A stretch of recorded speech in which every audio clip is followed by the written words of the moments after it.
Yay. Thank you so much for coming tonight. This is a topic very near and dear to my heart, and really a compilation of many, many years of hard lessons learned and research. If you saw my Instagram stories last week, you saw I had about 12 books out where I pull information from. But what's so cool is whatever landed you here tonight or listening to this recording, whether you are struggling trying to conceive, I know what that's like. I see you. Or maybe you're just trying to like prepare your body to conceive and be the healthiest version of yourself, get your eggs ready for that, or whatever the reason you're here. I think you're going to get some good information out of this. I hope so. So like I said, before I hit the record button, the goal tonight is this is not a master class. It's not supposed to be this big, deep, intensive. I have that, and I will show you and point you in the directions at the end. But I kind of wanted to just give like a little overall of some really basic things you can do to support your fertility, to boost your fertility, to regulate your hormones naturally. Of course, this is a holistic approach. And I'm going to share some of my favorite resources at the end as well. I'll take questions at the end too, but I'm just going to go through it. So if I miss your question in the chat, I'm not even looking at that right now. Okay, obligatory disclaimer. I'm not trying to be your doctor tonight. I'm not trying to diagnose or cure. So please don't ask me your medical questions. I'm sharing with you from my own personal story and research. And of course, I want you to be the gatekeeper to your home and for you to be empowered to take control of your health. So anything that I say, consult with whoever's taking care of you, whoever your medical provider is, and go research anything I say, put it to the test. So if you don't know me, hi, I'm Haley Joy. I put this picture up about 2 seconds ago, which is why I was hopping on late. And it is wild. If you don't know me and my story, you would not know that we struggled to conceive for 7 years. Our firstborn, Emerson, she's 5. We adopted her from birth. That's a whole different call of another night, but I knew I was called to adopt by the age of 16. I just didn't know the order of how it was all going to turn out. When she was 15 months old, we miraculously got pregnant with our son, Koa, who is 3. And we have Harvest, who is a year old, and also miraculously got pregnant with her when Koa was 15 months. So it's safe to say we're fertile now. We don't really know even at this point how to prevent. We just, we only know how to try. So don't be surprised if there's another ALIF baby coming soon. I am a doula, a childbirth educator. I have been for over a decade, health advocate. I'm super passionate about helping people learn how to take care of themselves and their families with the God-given tools that we're given. I'm a fertility warrior. I've healed from autoimmune. That's another story also, but a lot of what I'm going to talk about tonight is research I did for that. I was diagnosed with Hashimoto's in 2014, and 6 months later, my diagnosis got reversed, to which the doctor I was seeing was very confused and said, that doesn't happen. We don't see that. I really believe that God made the body to heal itself and that it's possible if we're given the right tools. And hopefully we can give you some good ideas tonight.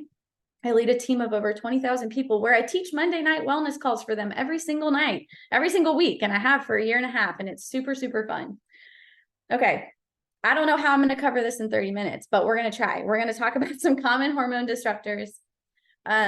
Foods. I really want to focus on this tonight because food is medicine. Choosing foods that support your metabolism and your hormone function in your gut. Sometimes we just need someone to tell us what to do. I am so that person. If you just tell me a few things to do, I can run with it. But sometimes the information is so overwhelming, you don't know where to start. So I'm going to give you really practical ideas on how to eat for your hormones, give you some really practical root cause testing. This is just different ways to look at your body and figure out what's going on if you are trying to conceive. Some of my most favorite practitioners, that I've worked with over the years, and these are people that you can work with long distance. So I'm going to give you information for them as well. Natural ways to support hormones, tips for managing stress and healthy sleep patterns, and then some of my favorite resources. Okay, so I have an entire 60-minute class on toxin-free living. So in a nutshell, here are some common hormone disruptors. It is wild, the things that are out there that affect our hormones and our reproductive health. a lot of it without us even knowing. And so, no, we cannot control every single thing, but we're the gatekeepers to our home, and we should look at the things that we're bringing in our home and putting on our body, right? There's only so much we can control, but the things that we can, we should. GMO food filled with hormones like non-GMO or GMO meat and dairy specifically are wreaking havoc on your reproductive system. Toxic cookware. These are just a few examples, y'all. Artificial sweeteners and additives, toxic ingredients in your personal care products and your household cleaners. Let me just read a couple stats here. I think stats speak a lot. The average American home contains more than 1,000 different chemicals. That's from the Environmental Protection Agency. Of the chemicals found in personal care products, 884 are toxic, 146 cause tumors, 218 cause reproductive complications, 778 cause acute toxicity, 348 cause biological mutations, and 376 cause skin and eye irritations. The U.S. does not have a lot of bans on these chemicals and these toxins, okay? So it's up to us to be in label and ingredient readers. I'm going to give you a tool at the end to kind of help with that. One of the most common things that you could just eliminate is anything in your home with synthetic fragrance. Fragrance is one of those kind of loopholes that the FDA has commissioned in their labeling laws, where they put the word fragrance, but that could mean several things. Most likely it's a phthalate, which is found in fragrance. These are super toxic to your ovaries. They decrease the production of estrogen by your follicles. So it has a powerful impact on your egg development. You want to find things that are phthalate free or are fragrance free. Okay, so that's like a huge thing that you could eliminate. Unnecessary medications, over the counters, birth control, and hormone pills. That is a whole class in and of itself that is wreaking havoc on our natural hormone process. Virus, parasites, stress. Going to talk about stress and some detox things later. Water. If you don't use a good water filter or a Berkey, you might want to invest in that. You can literally get a filter on Amazon for like $30 to put on your shower. We have a whole home water filter, but even just something simple like that is going to eliminate exposure to your bloodstream of some really crazy chemicals. Sleep is huge. We're going to talk about sleep. Sugar and refined flours, those wreak havoc on your adrenals, which in turn, it's like a cascade effect of your hormones. Here's another quote. Over 150 chemicals commonly found in homes have been linked to allergies, birth defects, cancer, and psychological abnormalities. So I know this is such a depressing slide. Just to help you start questioning, if you haven't ever questioned this before, why do I feel so sick? Or why are my hormones so wacky? Or why do I have allergies to everything? First and foremost, look at the things that you're putting on your body and in your home.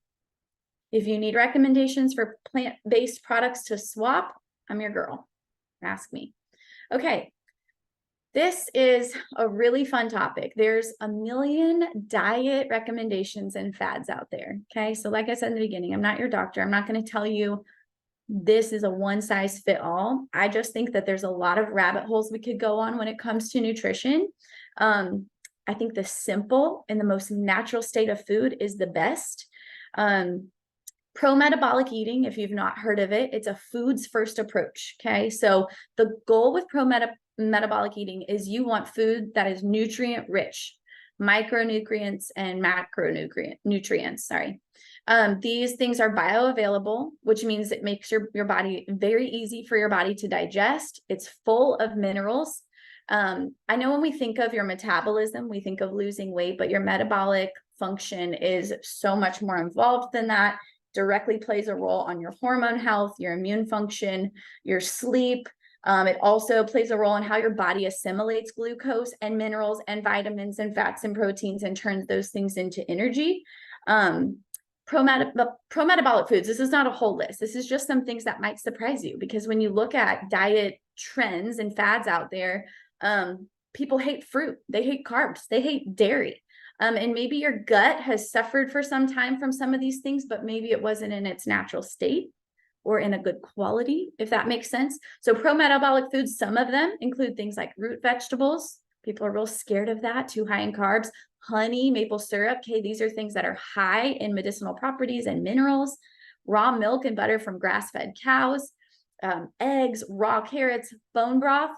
Fun fact, I drink bone broth every single day.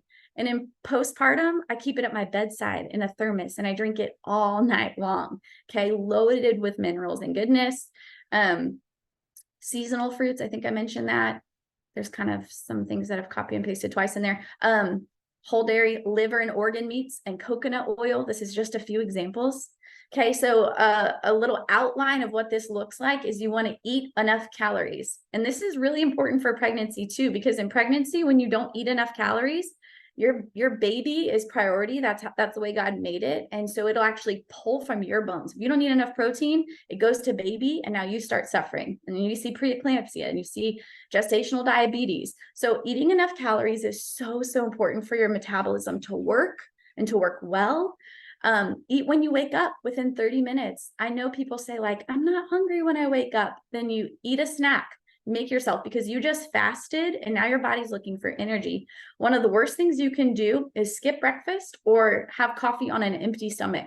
Coffee is fine for some of our genetics, but after you have some food, you want to consume protein, carbs, and fats together. So it's not just enough calories, but it's actually how you eat, because the protein is going to help your body assimilate and break down the carbs so that you don't get that big glucose jump if you just had carbs by themselves. And then a big thing with pro-metabolic eating is not eating PUFAs. If you don't know what PUFAs are, go Google a big list of polyunsaturated fatties. This is like your seed oils. This is actually nuts and seeds fall in this category. And I know that's a little bit controversial because nuts and seeds are, I love snacking on nuts and seeds in small quantities.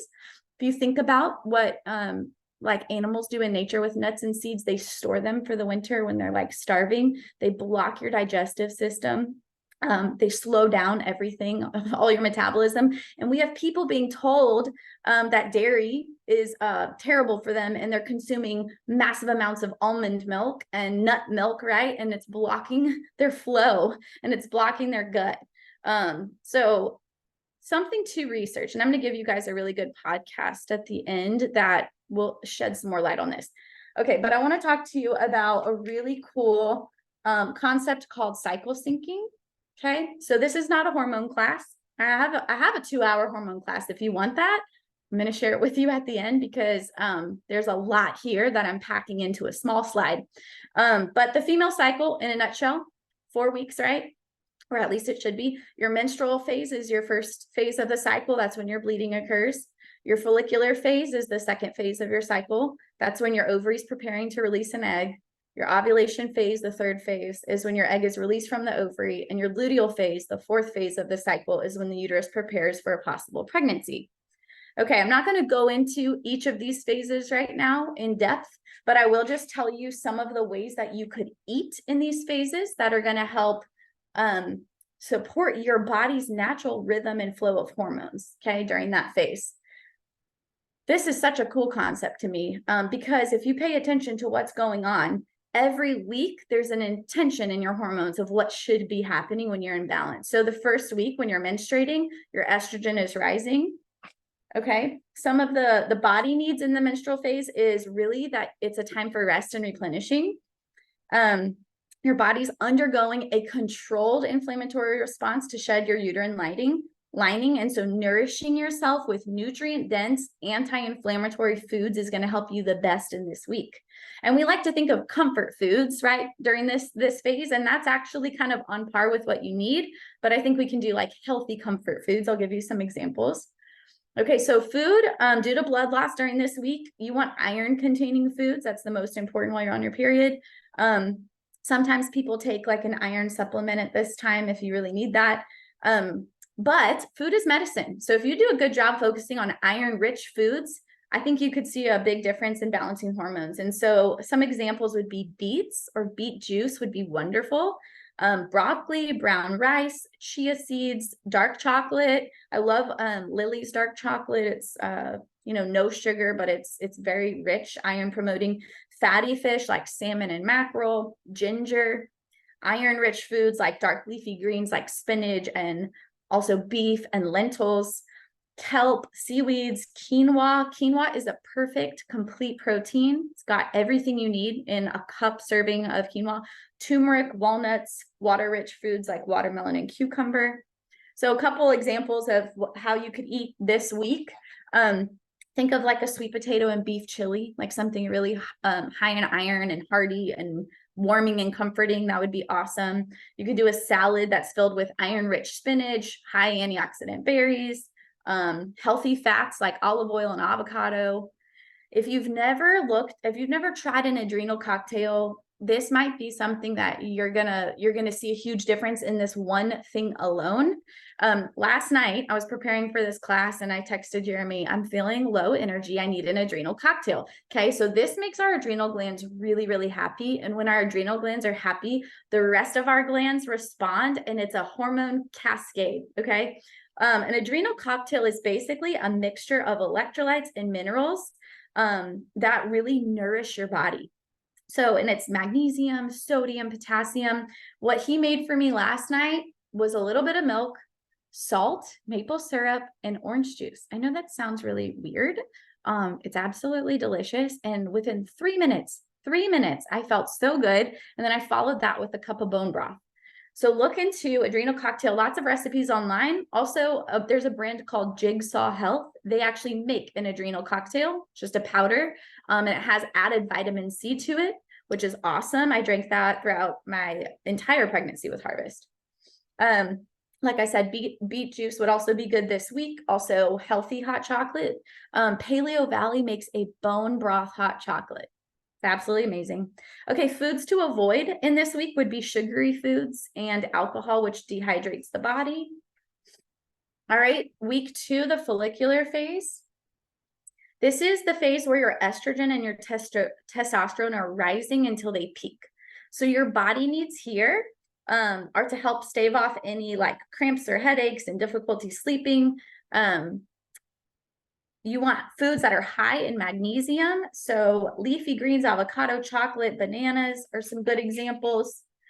During this phase, people notice that they have a higher histamine response to allergies. You can kind of Google like lower histamine foods. That would be a good time during that part of the cycle to eat like that. So let's see, some other examples here would be, let's see, avocado, banana, brown rice, chickpeas, chocolate, dark leafy greens, eggs, pumpkin seeds, salmon, sweet potatoes, whole grains like barley and oats, zucchini. All right, try not to spend too much time on that. Ovulation phase.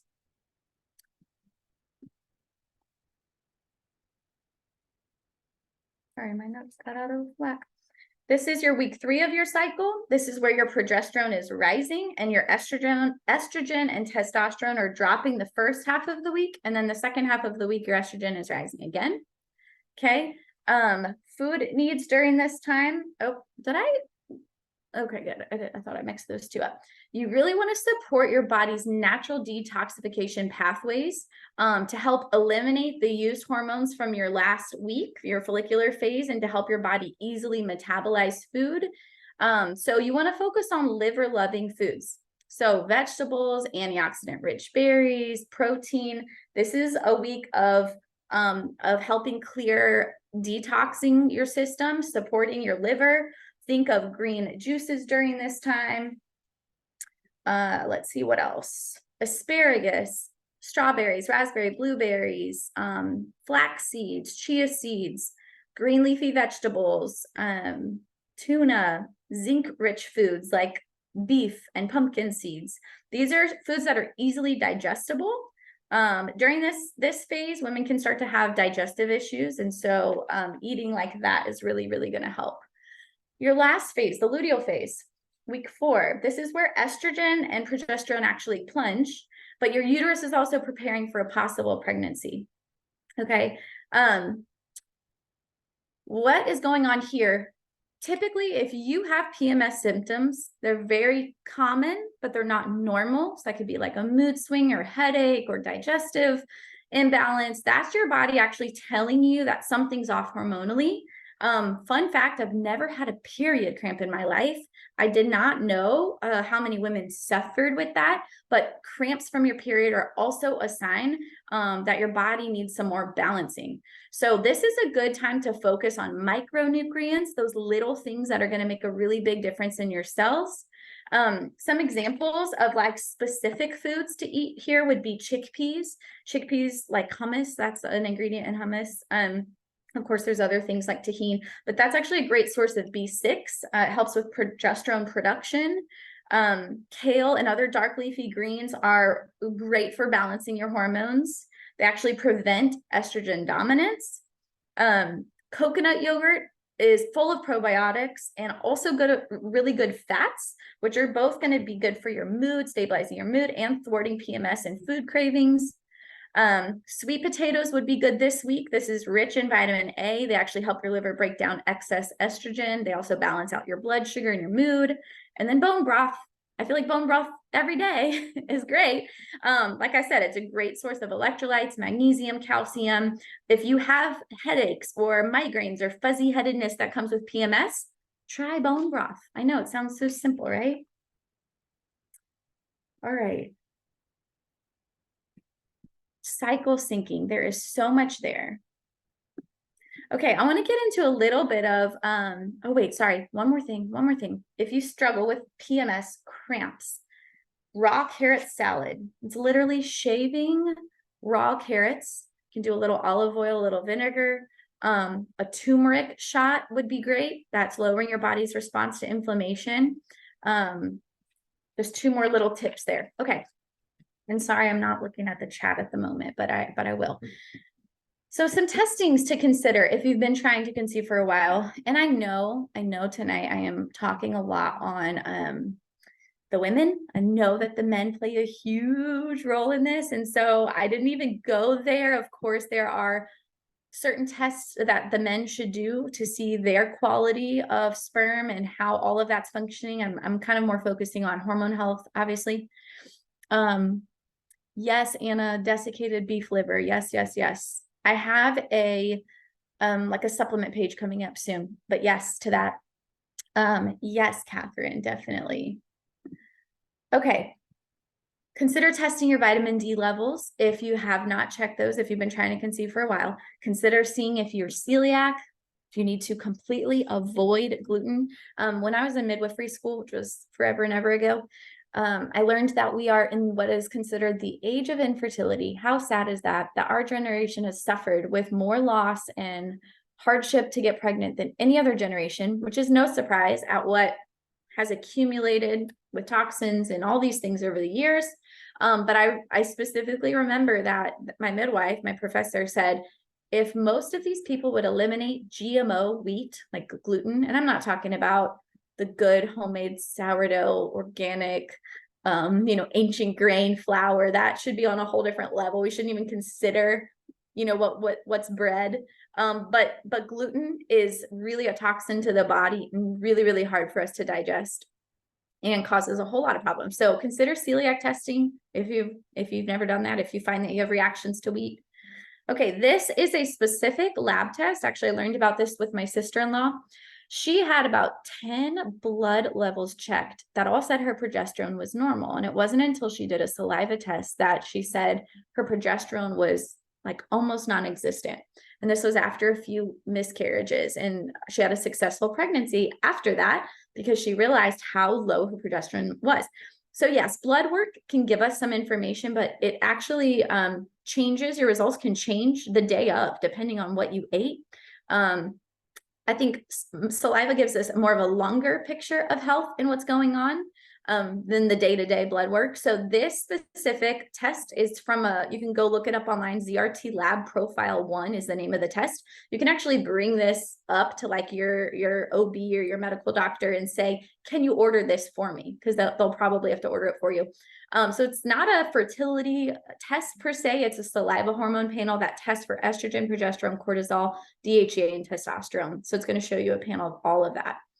Okay, the last two here are my two personal, I have worked hand in hand with these two places and women for years, for me and for my children. SPA 728, it is local to me here in Louisiana, but you can actually send them a saliva test just on a Q-tip in a Ziploc bag and get your results in like a couple days.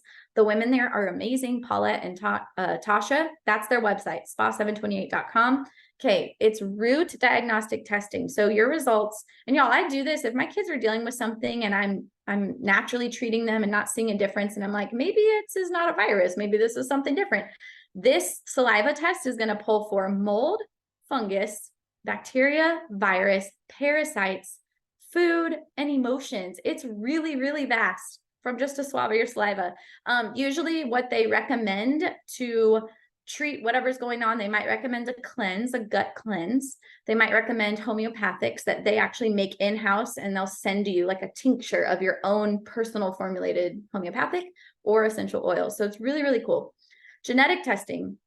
Dr. Tanya worked with me all the way through our adoption and through my fertility. That's her website, tanyanichols.com. She's in Tennessee. I've never met her in person. I've worked with her long distance for 10 years.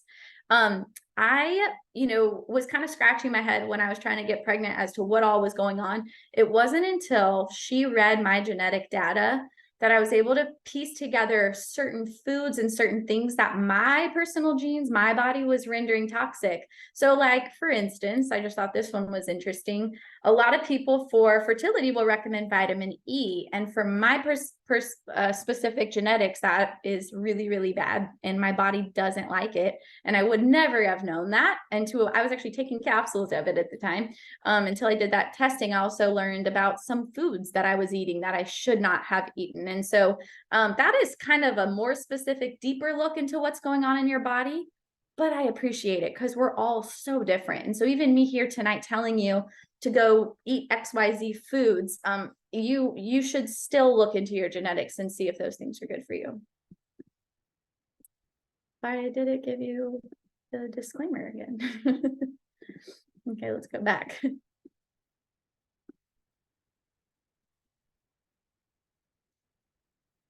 Okay, natural ways to support your female hormones.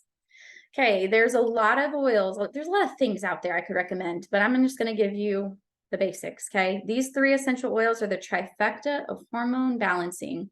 When I tell you I use them religiously to balance my cycle, I had autoimmune going on. I had thyroid stuff going on. I'd gone to a third world country on a missions trip and gotten really sick, and my cycle was out of control. Between acupuncture and this regimen, okay, so I know I didn't do a whole hormone class, but there are certain parts of your cycle where you need to support certain hormones. In the first half of your cycle, you want to support estrogen, healthy estrogen, not too much. Clary sage is a phytoestrogen, meaning that plant, it doesn't contain estrogen, but it mimics your body's natural response to it. So in the first half of your cycle, clary sage.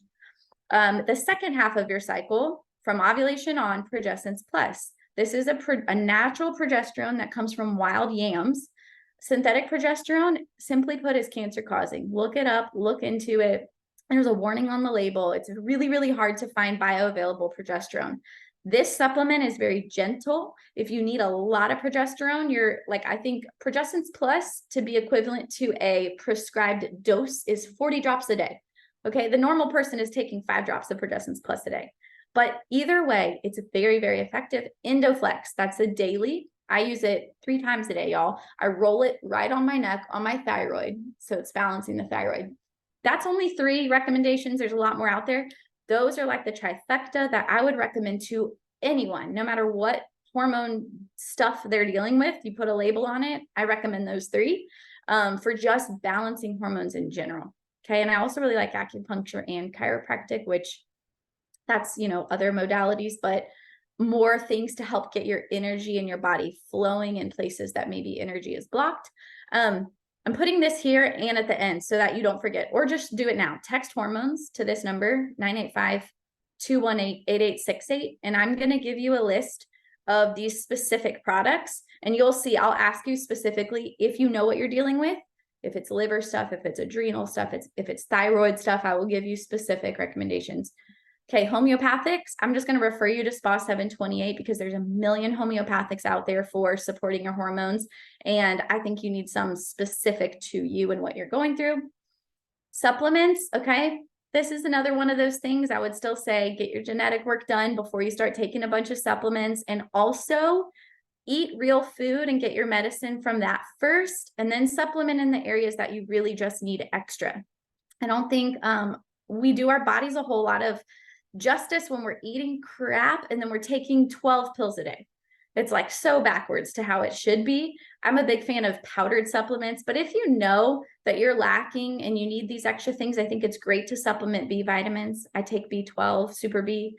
There's obviously lots of different types of magnesium, but these are things I took in pregnancy as well. I'm a huge fan of protein collagen, just like the plain hydrolyzed bovine collagen. Vitamin D, if you get your levels checked. Obviously, we need to be outside getting natural sources of vitamin D, but that's usually something people are pretty deficient in. CoQ10 for egg health, vitamin C. Ideally not the synthetic version, ideally the food-based version of vitamin C. Folate, melatonin, that's specific protocol for PCOS. I'm going to refer you guys to a book at the very end if you know that you're dealing with endometriosis, PCOS, and things like that. If you've never heard of this brand, It's Needed. It's really, really cool. It's all based off of fertility, conception, pregnancy. I am super impressed with their ingredients. Check it out. If you want to get anything from there, I have a discount code. It's Joy Within, one word. Okay, one more website that I just think they do such a good job with their herbal tinctures is Village Herbal Alaska. They make specific like iron, plant-based tinctures, and they have things for conception and fertility and also for pregnancy. There are so many herbs out there for fertility, you guys. These are some of the most common. The ones that I really honed in on when I was trying to get pregnant were maca, red raspberry leaf, and chaste, also known as vitex. I put maca in there twice. Maybe that's a sign. And evening primrose. So these are a lot. I know this is a lot. I have, and that's why I put this website at the bottom. I have a very in-depth class where I go into female hormones and the cycle and these herbs. And if you want that, I actually just put a Black Friday sale. So it's like 50% off that class. Anyway, it's reachfortheapex.com/shop if you want to go check it out. Castor oil packs. Don't do this after ovulation. This is only in your bleeding phase, your first half of your cycle. But this is a great way to detox and get gunk out of your liver. And vaginal steaming, if you've never heard of it, I know that sounds really weird, but it's another way to clear out gunk and to support vaginal health and the pH of that. And so just look into it. Look up some vaginal steaming herbs.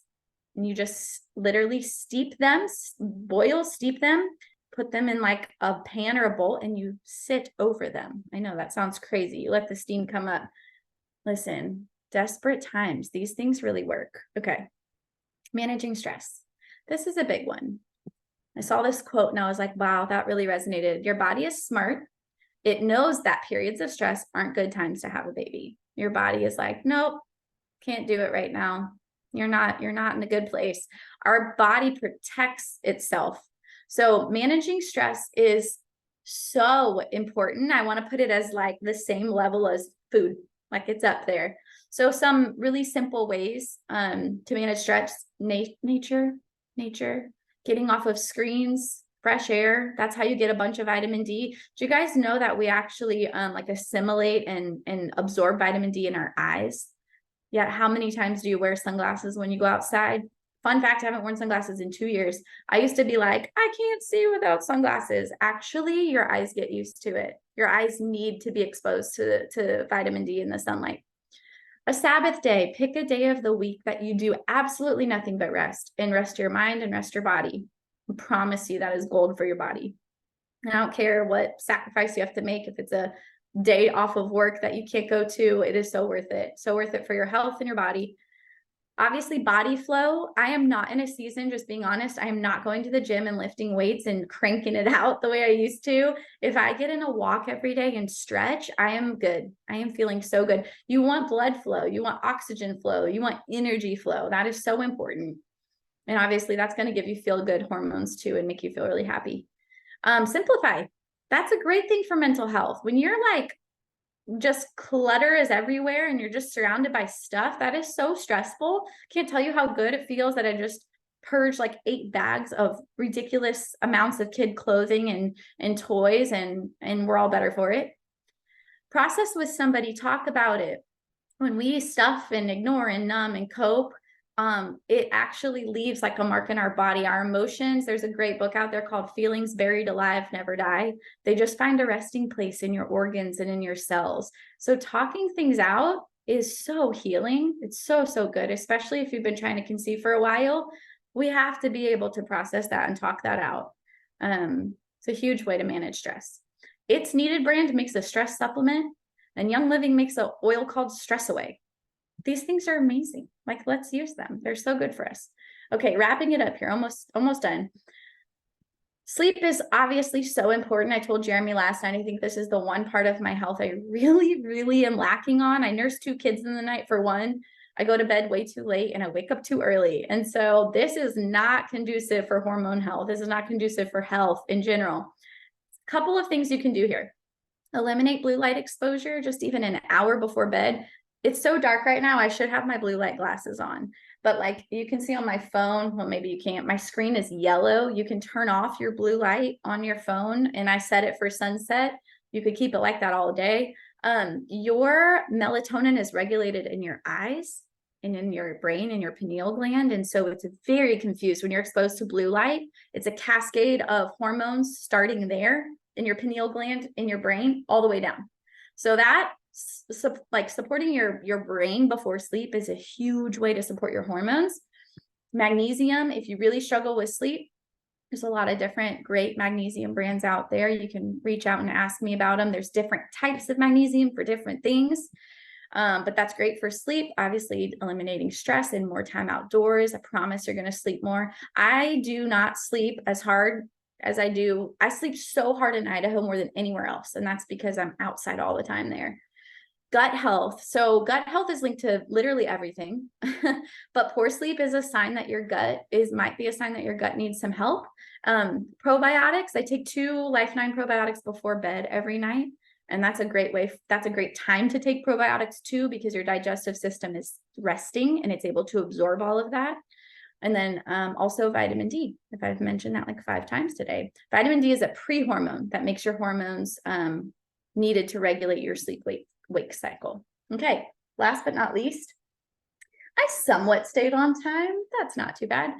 Okay, some recommendations. That first book right there, Awakening Fertility, so good, full of awesome recipes.